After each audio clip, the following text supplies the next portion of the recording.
Hello, I'm Roger Bisbee from the Skill Builder channel, and if you've never come across the Skill Builder channel, it's a channel about the building industry really. We do how-tos, we do product tests, tool reviews, and we also comment on issues in the building industry, you know, topical things.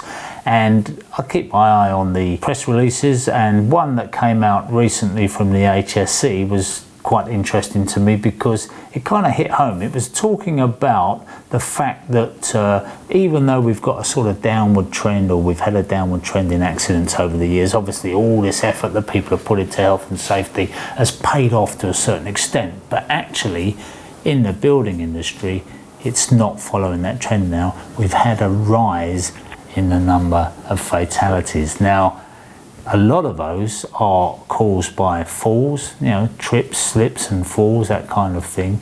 And I was working on a site a couple of years ago where a guy fell off a very low level, off a, you know, hardly any height at all, hit his head and died straight away. So that kind of sobered me up slightly. I thought, oh, this, you know, it can happen even off a step ladder. So even off a low level, you can have a very serious fall. So, you know, it's complacency. So what it also tells us, this HSE report, is that people over the age of 50, people over the age of 60, as you get older, you're more at risk. So I fall right into that category of highest risk. So what it's saying is, one thing that you're getting more falls from heights. The other thing is that you're getting more injuries from older people. That for me is a real wake-up call, because I'm still going up there, I'm still doing it, up the ladders and everything, and I do see a friend of mine, his uncle fell off a ladder. Now he was 60 odd, and stupid little accident, he came down. That's his career over and done with. That's early retirement for him, and he's got a few bills to pay as well, so it's not great.